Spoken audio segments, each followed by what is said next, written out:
BBS 부산 경남 라디오 830. 여러분 안녕하십니까? 건우문 홍순원의 정치클래스 시간입니다. 부산 해양수도 이전기관 지원에 관한 특별법이 국회 본회의를 통과했습니다. 12.3 비상계엄 1주년도 다가오고 여러 가지 쟁점들이 많지만 우리 지역으로서는 환영할 만한 일이 아닌가 그렇게 생각이 듭니다. 특별법에는 이전기관과 주거지원 등의 내용과 함께 해양산업 등이 집적할 수 있는 그런 구조를 마련하게 된 데가 의의가 있습니다. 하위법령 마련 등의 절차 등이 남아있고 해양산업 집적화 등의 내용을 추가적으로 보완을 해야 되는 만큼 더욱더 지역 발전을 위한 그런 노력들 함께 이어가야 될 것 같습니다. 정치권 주요 이슈 그리고 지역 현안들에 대해서 오늘도 건우문 홍순원 두 분 박사님과 함께 말씀 나눠보도록 하겠습니다. 잠시 뒤에 뵙겠습니다. 건우문 홍순원의 정치클래스 시작하겠습니다. 오늘도 어김없이 두 분 스튜디오에 나와 계십니다. 안녕하십니까? 반갑습니다. 반갑습니다. 네.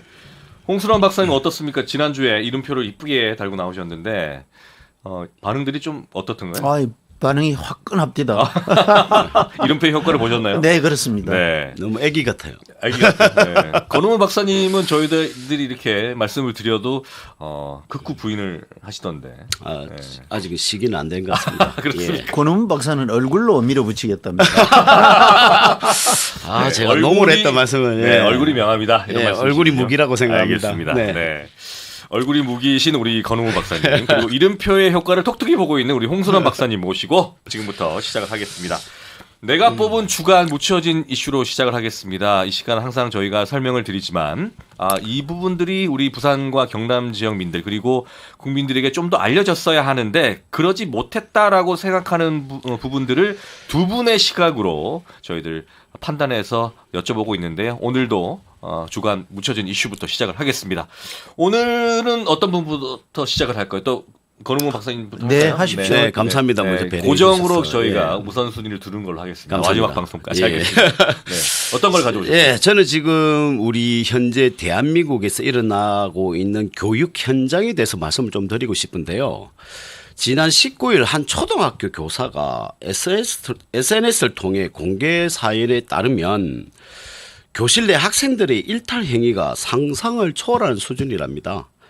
초등학생들은 교사 살해 협박은 물론이고 교사의 모든 말에 성적으로 반응한다라고 밝혔는데요. 더욱 심각한 것은 포르노에서 나오는 대사를 끊임없이 큰 소리로 외치고 신음도 직속한다며 학생 한 명만 그런 게 아니고 교사의 지도에도 불응한다고 하는데요. 저런 애들도 야단칠 수 없는 교실에서 도대체 무슨 교육을 하라느냐라고 분노를 드러냈는데 지도를 하거나 법대로 하거나 아니면 교권보호위원회를 열면 바로 아동학대에 대한 고소가 들어오는 현실이 어떻게 보면 선생님들이 상당히 현실적으로 어려움을 토로하고 있고 지금 교사들이 직면한 딜레마는 지도와 처벌 사이에 애매한 경계선이 있다고 보는데요. 일선 선생님들의 교권이 무너진 지는 상당히 오래된 것 같습니다. 그리고 학생들에게 생활 지도를 하다 아동학대로 고발되거나 교육청에서 감사를 받는 현실. 이걸 보면 저도 참 마음이 안타깝고 교육 법안에 대해서도 한번 심각하게 한번 고려해 봐야 될 문제가 아닌가라고 말씀드리고 싶습니다. 네. 네. 참 근데 정말 아이러니하게도 설문조사를 하니까 또 중학교 학생들이 제일 되고 싶은 직업이 교사예요 또. 네, 맞습니다. 예. 참 이게 어떻게 저희들 설명을 드려야 될지 모르겠는데 어쨌든 이 부당한 체벌이라든지 학생들의 교실에서의 인권들을 좀 보호하기 위해서 시작된 부분들이 이제는 저희들이 교권에 대한 이 지도 부분까지 좀 깊게 다시 한번 생각을 해봐야 되는 그런 순간까지 오지 않았나라는 생각이 들어서 이 묻혀진 이슈를 우리 건우문 박사님께서 네네. 교육은 짚어주신 것 백년지 같습니다. 대결을 했기 때문에 이 교육의 중요성은 인성이라든지 지식도 중요하지만 상당히 살아가면서 상당한 큰 역할을 하는 부분이기 때문에 이제 우리 대한민국에서도 이제 교육에 대한 대한 부분, 교권에 대한 부분, 학생 인권에 대한 부분을 다시 한번 또 확인해서 네. 방향을 또 제대로 좀 잡아가는 게 중요하지 않나 그렇게 생각하고 있습니다. 알겠습니다. 네. 자, 우리 홍순원 박사님의 주가 묻혀진 이슈 어떤 걸 가져오셨습니까? 네. 시작할 때 앵커 멘트에서 이미 제가 말씀드릴 걸 다 말씀을 아이고 하셨는데 죄송합니다. 네. 한 번 더 네. 아주 중요하기 때문에 네. 어제 보니까 중앙 언론에는 그렇게 많이 부각되지 않아서 네. 제가 다시 한번 말씀을 드리고자 합니다. 네. 드디어 해양수도 이전 기관 지원 특별법 국회 통과가 어제 되었습니다. 맞습니다. 이건 왜 중요하느냐 하면 네.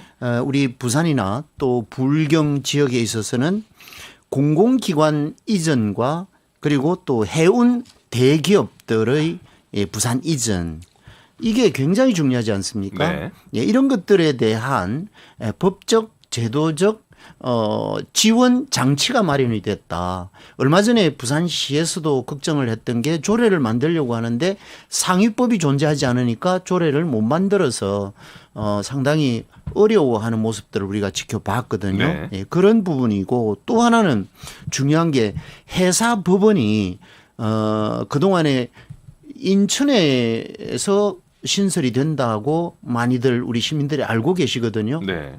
그렇지 않고 인천과 부산 두 곳에서 동시에 신설이 된다라는 겁니다. 그래서 어제 통과된 이전 기관 지원 특별법 이 부분이 굉장히 중요한 요소를 가지고 있다라는 것이고 끝으로 그동안에 어떠한 법에도 해양수도라고 하는 명칭이 사용되었던 적은 한 번도 없다고 합니다. 네.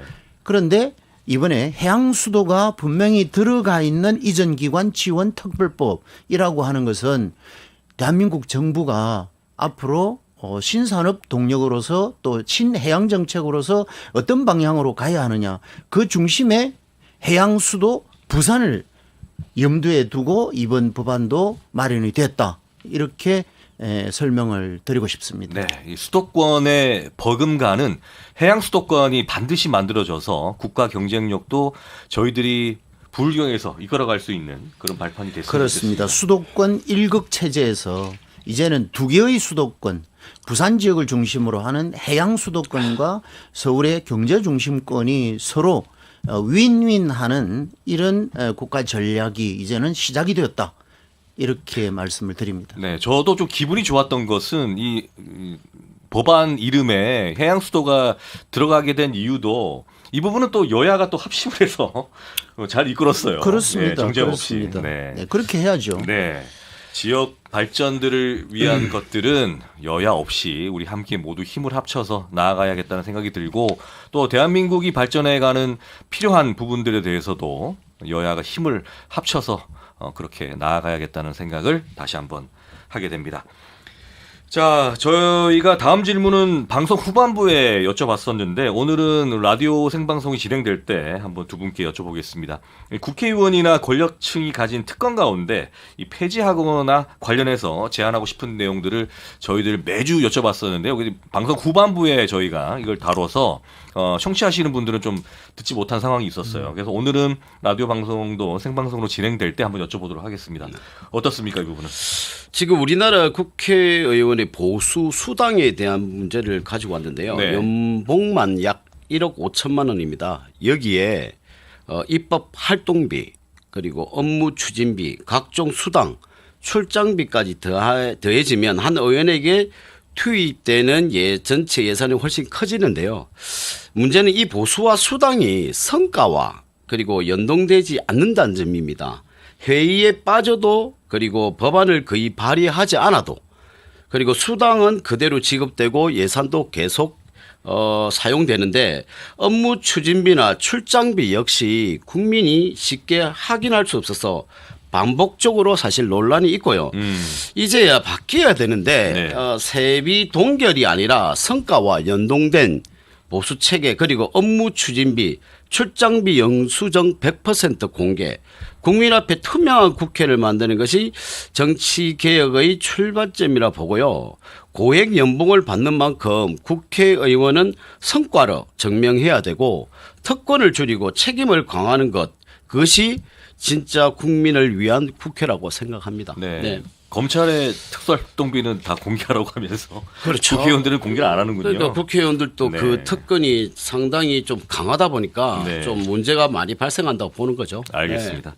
홍 박사님 어떻습니까? 국회의원들이 가진 특권 이런 것들은 좀 내려놔야 된다. 그런 부분 많이 말씀하시고 당연히 계시죠? 동의하죠. 네. 네. 단 일을 하는 만큼 돈을 아까워하지는 않을 것 같습니다. 네. 예, 일을 하지 않는 국회의원들이 많이 있다 보니까 국민의 눈높이에서는 상당히 오해를 많이 하고 있는 것 같다.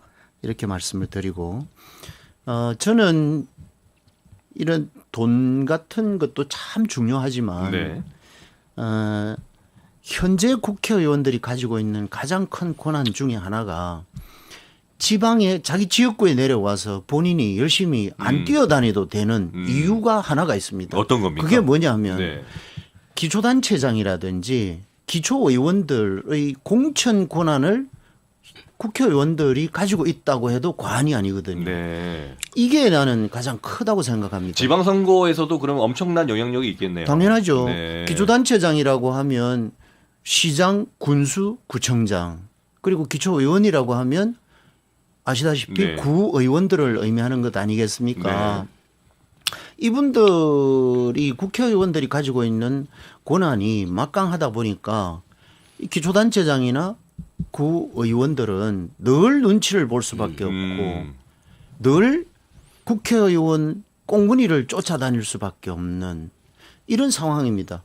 그래서 구의원들이나 구청장들이 일을 열심히 하지 않는 지역구는 국회의원도 전혀 내용을 알지도 못하고 일을 열심히 안 하는 것으로 판단을 받고 있는 이 현실이 너무나 안타까운 것이죠. 네. 그래서 저는 과감하게 이 부분에 대해서 기초의회 그리고 기초지방자치단체 공천권을 없애면 결국은 일 잘하는 머슴을 뽑을 수 있는 거 아닙니까? 네. 그 선택권은 오로지 지역구의 유권자에게 돌려줘야 된다.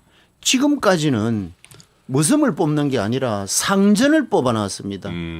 상전을 뽑아놓고 머슴 역할을 하라고 하니까 누가 머슴 역할을 합니까? 네. 그래서 저는 이 부분에 대해서 꼭 좀 제도 개선이 필요하다 말씀드리고 싶습니다. 양당 다 당원 당규상은 국회의원이 지방선거에 뭐 공천할 수 있는 그런 그 실질적 문서상의 그런 권한은 없지 않습니까? 당협위원장의 네. 권한은 있는데 네. 실질적으로 그 당협위원장에 의해서 기초단체장이라든지 그다음 광역 그리고 구의회까지 그 관여를 하고 있다는 게 사실 확실한 문제고 그리고 팩트고요. 그 부분도 사실 국회의원 특권 즉 당협위원장들의 모든 권한들이 지방의회에 영향력을 미치고 있기 때문에 줄 세우기다 눈치 본다라는 것 때문에 그 줄을 서고 그리고 눈치를 보는 행동들이 일과 상관없이 이루어지고 있다는 것은 저 아까 홍 박사님 말씀하고 저도 정적으로 동감합니다. 그러니까 그게 네. 원내일 때는 그 힘이 더 커진다 이런 그 말씀이신 거죠? 막강하죠. 네. 네. 그게 이제 네. 중앙당이든 네. 아니면 그 부산시당이든 국힘이나 민주당 관계없이 똑같이 선거철이 되면 선거 후보를 결정하는 이 공심위가 만들어지거든요. 네, 네. 이 공심위가 만들어지면 공심위의 중심은 결국은 현역 국회의원들이나 지역위원장들의 권한이라고 봐야 되는 것이죠. 형식적으로는 네. 참여를 안 한다고 하지만 그 입김이 다 연결성이 있다라는 것은 대한민국 국민이라면 다 네. 알고 있는 것 아니겠습니까? 네. 그래서 이러한 부분들이 진짜 진정한 일 잘하는 모습을 네. 뽑으려고 하면 이런 제도 자체는 기초의회나 기초단체장만은 유권자에게 선택할 권리를 주면 좋겠다. 국회의원들이 가지고 있으면 안 된다. 네. 실질적인 지방선거 공천 권한에 대해서 지금 원내에 있는 국회의원들께서 이 부분을 좀 내려놔야 뭐 정치 발전뿐만 아니라 여러 가지 본인들의 활동에 있어서도 좀 더 여의도 정치에 집중할 수 있고 국가 발전에 기여할 수 있는 부분들이 있을 것이다라는 그런 충고이신 것 같습니다. 네, 지역 확실하죠. 정치 네. 본인들이 지역구 관리를 더 열심히 할 겁니다. 그렇죠. 그렇게 되면 네. 네. 견제 세력이 결국은 기초단체장과 기초의원들도 국회의원과의 견제 세력이 될 수 그렇죠. 있거든요. 커서 또 총선에 출마할 수 있는 그렇습니다. 거 아닙니까? 네. 저도 이제 권해드린 게 국민의힘에서도 이 새로운 공천 방식에 대한 개혁이 이루어진다면 지금 올라가지 않는 지지율 이거를 더 개인적인 사익보다 국민을 위해서 실행한다면 또 좋은 결과가 나타나지 않을까 그래 생각하고 있습니다. 네. 실질적으로 그런 부분들을 내려놔야 된다라는 그런 지적이었습니다. 자, 한덕수 전 총리의 내란 방조 혐의 등에 관한 재판 결심이 있었습니다. 검찰의 구형이 내려지는 게 결심 공판인데 15년이죠, 그렇죠? 어떻게 그렇습니다. 지켜보셨습니까? 뭐 대장동 항소 포기 논란도 또 다른 이슈가 있는지 모르겠어요. 예, 윤석열 전 대통령이 재판이 끝나지도 않은 상황에서 이제 특검에서 이제 한덕수 총리에게 15년을 구형했습니다. 이 상황을 보면 윤석열 전 대통령이 지금 재판이 진행되고 있는 상황인데도 한덕수 전 총리에게 이렇게 구형한다는 것은 분명히 문제가 있고요. 즉 결론을 내놓고 하는 것이 아닌지 우려스럽고 윤석열 전 대통령의 재판을 먼저 확인되어야 되지 않겠나. 지금 너무 섣불리 움직였다. 그리고 두 번째는 지금 대장동 항소 포기에 대한 부분은 이재명 대통령이 26일 이화영 전 도지사 그 재판에 검사들이 집단적으로 퇴정한 데 대해서 감찰을 지시했던 부분도 사실 지금 문제가 많이 이루어지고 있고요. 지금 재판부가 검찰적 정인을 상당수를 채택하지 않은 점에서 재판부에 대한 기피 신청 후 집단 퇴정한 것도 두고 강경한 조치를 취한 부분인데 이것은 사실 법조계에서도 부적절하고 대통령으로서도 지금 이해관계 충돌법에 대해도 문제가 있다고 해서 지금 이것도 상당히 지금 말이 많은 걸로 알고 있습니다. 네. 이 내란 특검 그리고 대장동 관련 여러 가지 재판 부분들은 계속해서 정치 쟁점화들이 되고 있는 상황이라는 것을 말씀드리면서 홍 박사님은 이 부분 좀 어떻게 네. 지켜보셨습니까? 좀 전에 권 박사 말씀하신 부분 중에 조금 수정이 필요할 것 같아서 말씀을 드리면 12.3 계엄 이것은 분명히 불법이라는 것은 결정이 됐죠. 왜냐하면 헌법재판소에서 판결을 했지 않습니까? 그래서 그 당시 주역이었던 윤석열을 계엄 주동자로서 수괴죠, 수괴. 내란 수괴로서 판단을 했고 또 그 상황에서 이것은 위헌이라는 것을 정확하게 판단을 했기 때문에 지금 한덕수 등 재판 과정들은 아시다시피 이분들은 법을 어겼다라는 사실에 대해서는 누가 봐도 부정할 수 없는 그런 상황인데도 불구하고 지속적으로 윤석열 전 대통령의 재판 결과가 나오지도 않았는데 왜 이게 재판이 진행되느냐 하는 부분에 대해서는 무슨 소린지 이해가 안 된다 이 말씀을 드리고 저는 어제 한덕수 전 총리 최후 진술 네. 내용을 지켜봤습니다. 거기 보면 12.3 당일에 멘붕 상태였다라고 말씀을 하셨고 또 기억이 없다. 이게 너무나 참 안타까운 말씀이었다. 왜냐하면 이미 공개된 CCTV를 우리 국민들은 다 보고 이 한덕수 총리가 그 당시에 그 자리에서 누구와 무슨 짓을 했는지 다 확인을 했습니다. 그런데도 불구하고 변명에 급급한 그런 최후 진술을 보면서 정말 가슴 아프고 비통한 그런 심정을 국민의 한 사람으로서 받았다. 이런 말씀을 드리고 싶습니다.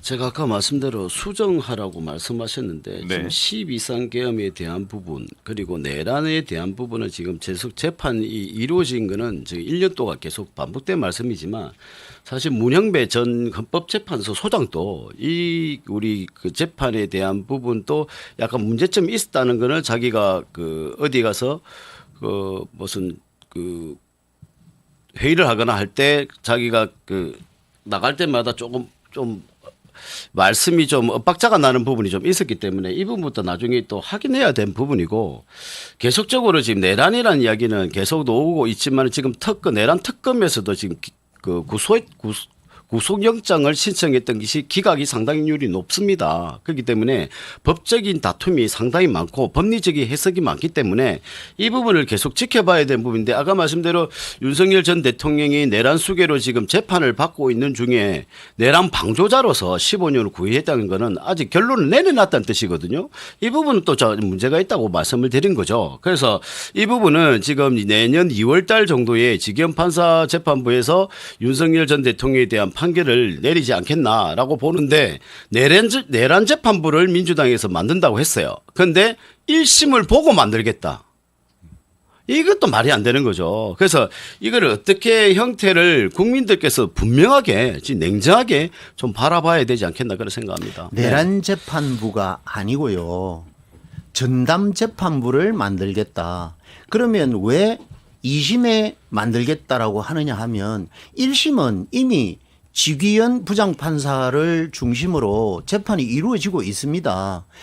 그러면 1심 판결이 나고 나면 2심은 새롭게 재판부가 꾸려져서 배당이 되고 또 배당된 재판부에서 재판을 진행을 해야 되니까 여기에는 2심부터는 전담 재판부를 만들면 위헌성도 없고 또 국민들의 의심도 적게 가져갈 수 있기 때문에 민주당에서는 2심부터는 그렇게 전담재판부로 가자라는 안을 지금 내어놓고 있다라는 말씀을 그러면 드리겠습니다. 반대로 네, 1심에 지기현 판사가 만약에 네. 윤석열 전 대통령에게 네, 권 박사님 예. 정말 죄송한데요. 라디오 방송 여기서 마쳐야 될 시간이라서 계속해서 관련 내용들은 BBS 부산 유튜브 채널에서 생방송 되니까요. 관련 내용들 이어가겠습니다. 그때 바로 마이크를 드릴 테니까 네네네. 관련 내용들을 답변하시면 될 것 같습니다. BBS 라디오는 여기서 물러가겠습니다. 다음 주에 저희들 찾아뵙고요. 계속해서 BBS 부산 유튜브 채널로 시청해 주시면 감사하겠습니다. 여러분 고맙습니다. 음악 소리가 잠깐 들렸어요. 그죠? 권우문 홍순원의 정치 클래스 BBS 부산 유튜브 채널에서 계속해서 이어가도록 하겠습니다. 내란 특검과 그다음에 대장동 항소 논란 등은 저희가 말씀을 꺼내면서 예상을 했지만 이게 쉽게 마무리되지는 않을 것 같습니다. 우리 권우문 박사님 계속해서 말씀 이어가시죠. 네, 제가 다시 말씀을 이어서 말씀을 드리게 되면 지금 전담 재판부, 네. 내란 재판부라고 말씀을 저는 보는데 만약에 지기현 지금 판사가 윤석열 전 대통령에게 유죄를 선고했을 때 과연 민주당에서 이 내란 전담 재판부를 만들 것인가 할 때는 저는 만들지 않을 거라 보거든요. 그래서 1심에서 지금 우려스러운 부분을 생각하고 있다. 왜? 지금 내란이란 이 프레임을 가지고 1년 넘게 계속 내란 특검 걸 가지고 이렇게 전국적으로 상당히 이슈화시키면서 국민의힘이 코너에 몰렸는데 이 지기현 판사 재판부에서 만약 유죄가 나오느냐 무죄가 나오냐에 따라서 내란 재판부를 만들겠다는 자체는 이건 말도 안 되는 소리죠. 그래서 그 말씀을 제가 드리는 거예요. 알겠습니다. 네. 홍 박사님 이에 관련해서 더 이상 그 당연한 얘기를 계속 반복을 하는 모습에 이 국민의 힘은 상층부든 또는 지역이든 다 억척스럽다라는 말씀을 드리고 싶고 네. 당연히 지기현 판사가 국민의 눈높이에서 판결이 이루어진다고 하면 그것은 전담재판부라든지 또 다른 고민을 할 이유가 없겠죠. 그런데 그동안의 지기현 판사가 지금까지 재판을 진행해오는 모습이나 이런 과정들을 볼 때 민주당뿐만이 아니라 국민의힘 다수의 분들도 굉장히 걱정을 하고 있는 부분이에요. 그래서 이게 정확한 재판 판단이 되기를 간절히 소망을 하고 또 주기현 판사가 진정한 법관의 소신으로 빨리 결정이 되면 좋겠다라는 말씀을 드리고 싶습니다. 네, 알겠습니다. 자, 내란 특검 재판 그리고 대장동 항소 포기 논란 등은 계속해서 정치 쟁점화가 이어질 것으로 보여서 저희들 이번 주는 여기까지 말씀 나눠보고요. 주요 지역 현안들에 대해서 말씀 나눠보겠습니다. 가덕 신공항 공기 연기 관련해서 지역에서는 이래저래 아쉽다고 말씀하시는 분들이 많은데요. 정부 여당의 입장을 우선 들어보고 싶습니다. 어쨌든 이재명 대통령 취임 이후에는 이런 문제들이 좀 해결되지 않을까라고 기대를 하셨던 분들도 있는데 어떻습니까? 이 공기 연기한 부분에 대해서는. 공기 연기를 한 부분에 대해서는 이걸 이재명 정부의 탓을 돌리기는 억척스럽다. 왜냐하면 이재명 정부는 이제 6개월 살짝 넘어가지 않습니까? 이 6개월 동안에 만약에 책임을 지라고 하면 이 6개월은 이재명 정부가 맞습니다. 제대로 결정 안 한 것 맞다라고 인정합시다. 그렇다면 그 이전에 벌써 어떤 일들이 있었습니까?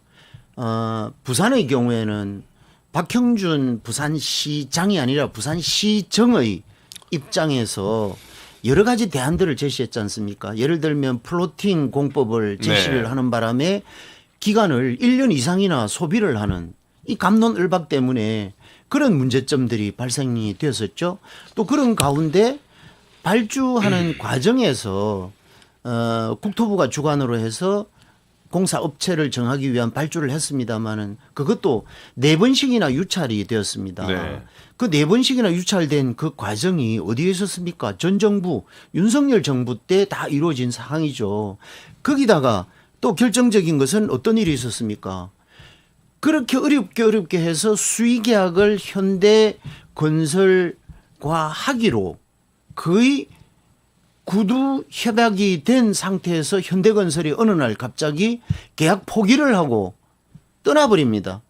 이러한 기간들이 벌써 거의 2년을 까먹었던 것이죠.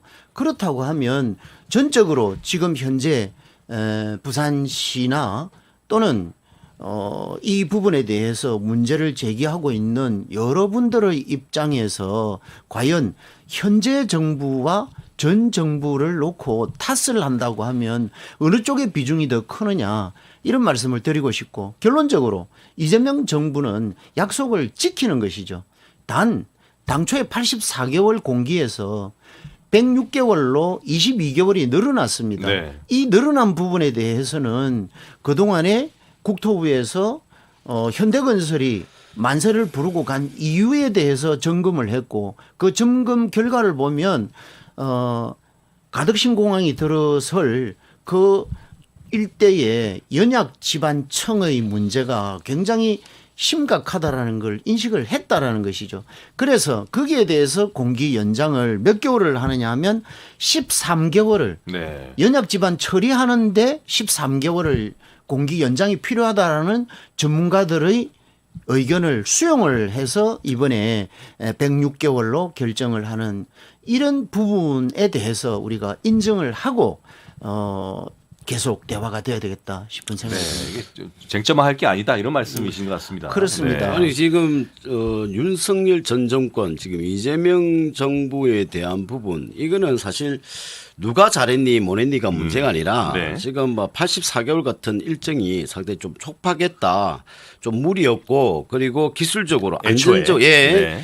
안정적인 이유가 좀 연기는 불가피했다고 생각한 부분이 보이는데요. 이것을 연기를 명부삼아 계획을 좀 허지부지 하면 안 되고 언제 어떻게 누가 책임을 지고 완공할 것인가에 대한 명확한 로드맵이 좀 정해져야 되고 책임 체계를 좀 제시할 줄 필요가 있고 이것이 단순히 공항 건설보다 지역 균형 발전 그리고 실질적 교통 편의 그리고 지역 경제 활력이라는 가치가 더 중요하지 않나 부산시로 볼 때는.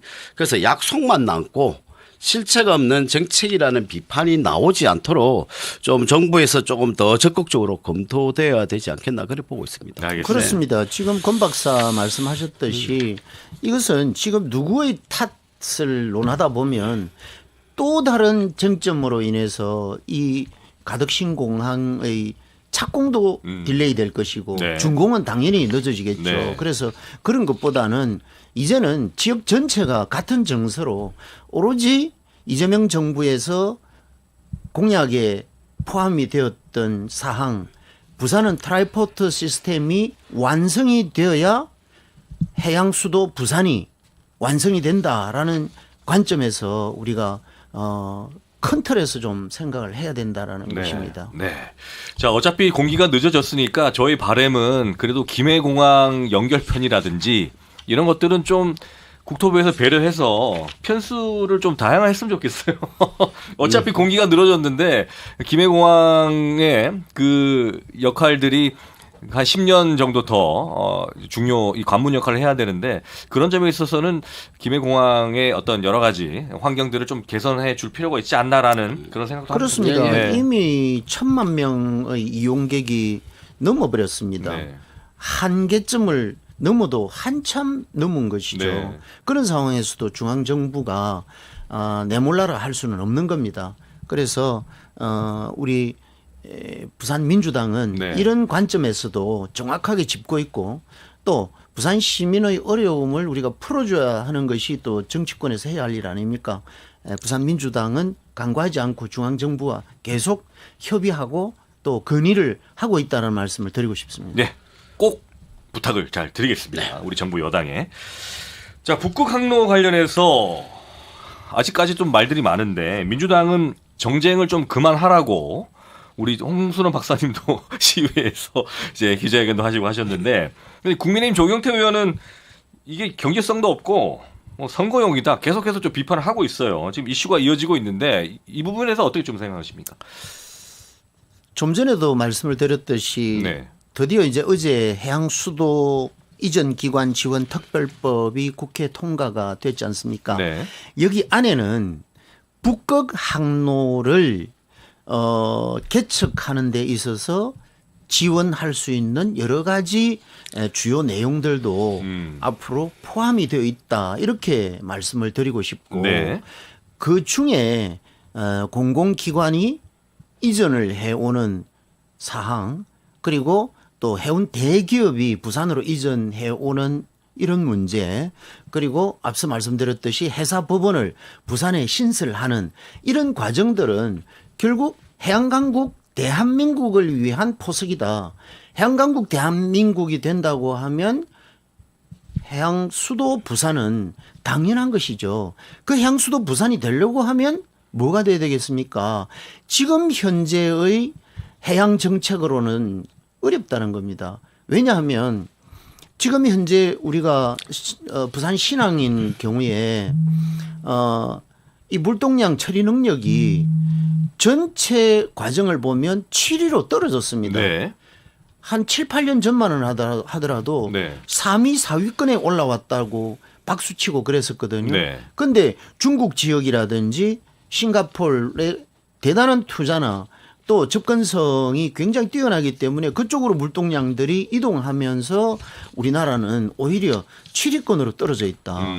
환적 화물은 아직도 2위권에 있지만 이것도 언제 떨어질지는 알 수 없는 것이거든요. 그러면 이걸 놓고 우리가 한번 싱가포르와 한번 비교를 해볼 필요가 아니겠습니까? 싱가포르이 오늘날 경제 대국이 되어 있습니다. 우리나라는 이제는 쳐다도 볼 수 없을 정도의 앞서가는 경제 대국으로 커버렸거든요. 네. 그 중심에는 바로 싱가포르 항이라는 게 존재한다라는 것이죠. 싱가포르 항이 앞서 얘기했던 환적 화물의 1등이라는 자리를 매김하고 있고 네. 이 환적 화물과 동시에 해양 관련, 물류 관련 그리고 해양 법 관련 아까 얘기했던 해사법원이라고 네. 했죠. 이런 것들조차도 모두 싱가포르에서 다 만들어 놓고 대기를 하고 있고 또 활용을 하고 있는 이런 차원에서 북극 항로의 개척은 반드시 필요하다. 새로운 항로를 만든다는 것이죠. 네. 지금 현재의 싱가포르를 경유하는 항로는 남방 항로라고 그러거든요. 네. 그러면 수에즈 운하를 통과를 해서 가는 것이죠. 며칠 걸리느냐 하면 부산항에서 출발하면 30일에서 38일까지 소요가 됩니다. 그런데 북극 항로로 가면 20일에서 23일밖에 안 걸려요. 부산항에서. 네. 그렇다고 하면 어떤 바보가 정책을 결정함에 있어서 이러한 새로운 항로 개척을 안 할 수 있느냐? 그것을 반대하는 조모 의원이 네, 조경태 의원 통탄스럽다. 하셔도 됩니다. 네. 이렇게 말씀을 드리고 싶습니다. 알겠습니다. 네. 제가 말씀드리고 싶은 거는 정책이 쇼로 비치면 안 된다. 그리고 선출직 공무원은 표를 받고 당선되기 때문에 정책 입안에 대해서는 신중해야 될 것을 보는데 사실 조경태 의원의 발언을 보면 부산에 필요한 것은 북극 항로가 아니라 조선 해양 플랜트 정책, 그다음에 해양수산부 이전과 관련된 해양 대기업 HMM 본사 이전, 산업은행 본사 이전, 청년 일자리라고 이야기했는데요. 지금 세계 1, 2, 3위인 해운사인 MSC나 머스크 같은 것은 북극 생태계 파괴 이후로 사업 운항을 하지 않겠다고 했답니다. 그래서 글로벌 해운 시장의 절반이 운영하지 않는 항로에서 부산항이 확보할 수 있는 물동량은 사실 본인은 없다고 하였는데 지금 우리 민주당에서도 마찬가지로 홍 박사님 말씀하신 게 해양 수도 부산 상당히 듣기도 좋고 부산 시민도 즐거워야 해야 될 문제라 봅니다. 그런데 전에 제가 다시 그때 우리 북극 항로 때 한번 토론을 한 네. 이유가 있었는데 지금 글로벌 허브 도시 특별법이란 게 보이지 않는 속빈 깡증처럼 우리 속이 없다고 말씀하셨지만 사실은 이거는 전재수 장관도 동의를 해서 국회에 상정했던 문제입니다. 그러다 보니까 이 좋은 이 법안이 또 있고 부산을 발전시킬 수 있는 방향이 있었는데 꼭 북극 항로에 대한 부분 콕 집어서 이렇게 발전을 한다. 요거 때문에 부산이 발전한다는 건 사실 좀 명분상으로 맞지는 않고 저는 이제 조경태 의원께서 말씀하신 거는 나름대로 그 정치적 자리 스탠스가 필요하기 때문에 말씀하셨지만 저는 북극 항로 그리고 해양 수도에 대한 부분은 우리가 부산이 발전하는 데서는 문제가 없다 봅니다. 그 대신에 사실 정책이 쇼로 비치는 부분만은 조금 지양해야 되지 않겠나 그래 생각하는 거죠. 네. 네. 그 토론도 제안했는데 네. 전진선 장관님 참 네. 이 답답한 말씀들을 네, 어떤 하시는데 부분인지 말씀해 주십시오. 권 박사님도 네. 이 정치인의 입장에서 정치적 관점에서만 바라보면 곤란하다. 미래 신산업이나 미래 신동력원을 우리는 늘 찾아내야 됩니다. 그게 해야 할 일이 국가는 국가대로 해야 되지만 광역도시는 광역도시대로 미래성장 동력을 찾아내야 하는 것이죠. 마찬가지 기초단체장, 하물며 구청장이나 군수나 시장 입장에서도 그 지역의 미래성장 동력을 찾아내지 못하면 퇴보되는 것이죠. 다른 지역과. 지금 대표적인 데가 수영구와 해운대구를 비교를 많이 하지 않습니까? 해운대구에 오는 관광객들이 잠만 자고 나머지는 전부 다 수영에 가서 광안리 해수욕장 주변에서 돈을 쓴다라는 그런 비판적인 목소리를 많이 하고들 있습니다. 네.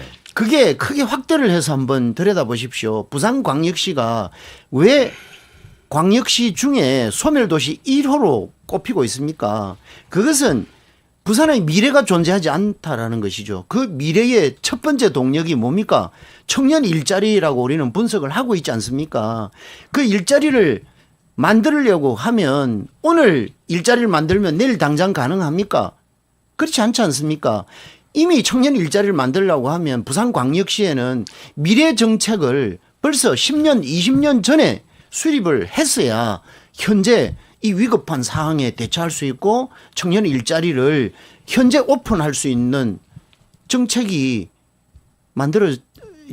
시작이 될 거 아닙니까? 국가는 더더욱 그렇죠. 대한민국 그동안에 뭘로 먹고 살았습니까? 반도체입니다. 반도체 많은 걱정을 하고 있습니다. 시스템 반도체는 대만의 TSMC가 전 세계의 80%를 점유를 하고 있습니다. 우리나라는 겨우 20%밖에 현재 점유를 못하고 있는 상황입니다.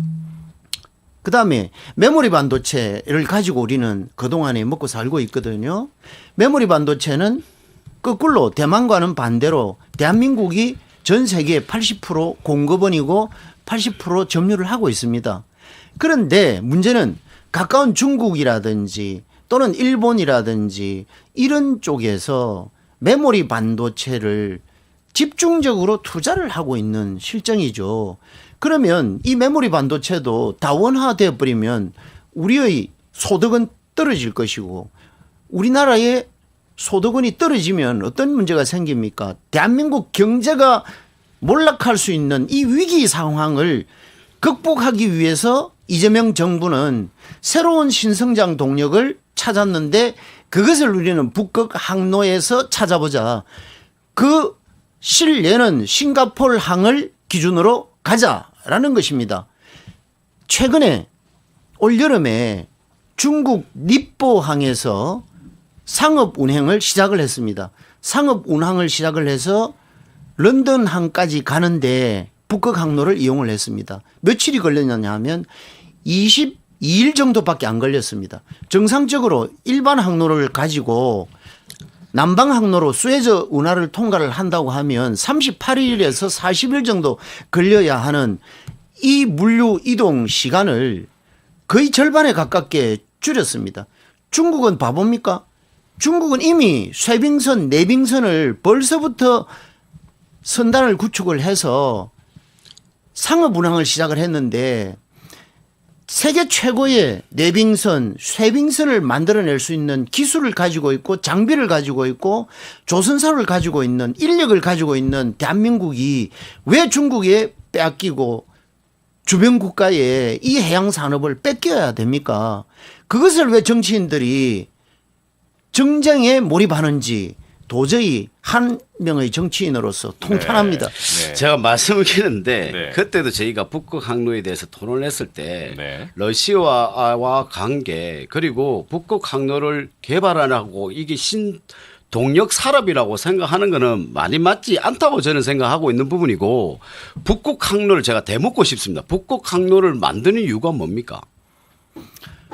북극 항로를 만드는 이유는 딱 한 가지예요. 기본적으로는 물류 이동 시간을 단축하는 겁니다. 어디와 물류 이동 시간을 단축합니까? 대한민국에서 또는 동북아 지역에서 발생되는 제조업에서 만들어내는 모든 수출용 상품들은 결국 북미 대륙이나 그렇지 않으면 유럽 대륙에 절대 다수가 차지를 합니다. 우리 수출 대상국들이죠.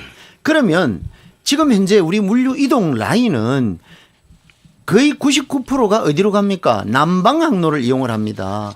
남방 항로를 이용을 하면 인도양으로 해서 유럽으로 들어가는 것, 그리고 수에즈 운하를 통해서 아메리카 대륙으로 들어가는 것, 이게 최소한 30일에서 40일이 걸리는데 북극 항로를 이용을 하면 20일에서 25일만 하면 되니까 이 물류 비용이 얼마나 줄어드는지 아십니까?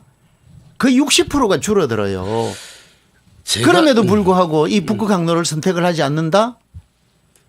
자, 바보들의 아까 짓이죠. 말씀드린 그러면 세계 1, 2, 3이 되는 해운사들이 바보들이라서 그 북극 항로를 잘 이용하지 상업적으로 이용하지 않겠다고 말씀드린 겁니까? 아니지 않습니까? 지금 북극 항로 개발이라는 거 유럽으로 가는 물동량을 만드는데 제가 그때 잠깐 자료 찾아봤을 때 한 우리 유럽으로 가는 물동량 한 4% 정도 된다고 알고 있고 실질적으로 우리 아까 우리 홍 박사님께서 계속 강조하신 남방에 대한 이 운항 그 항로는 우리나라 주 교육국 자체가 동남아시아 쪽이기 때문에 이쪽으로 집중되는 걸로 알고 있거든요. 그래서 이 북극 항로가 우리 홍 박사님께서도 이제 이재명 정부가 그래 내세우기 위한 하나의 뭐 선점하기 위해서 그걸 생각하는지 모르겠지만은 이건 실질적으로 경제적 이익을 정확하게 따져봐야 하기 때문에 조경태 의원도 그렇게 말씀하신 것 같고 제가 그때 우리가 말씀드린 계속 반복 이야기하지만은 글로벌 허브 도시 특별법에 이거에 대한 추가를 시키면 어떻겠냐는 그때 말씀을 안을 드렸었고요. 이거 하나 때문에 우리 신동력 산업이 발전한다?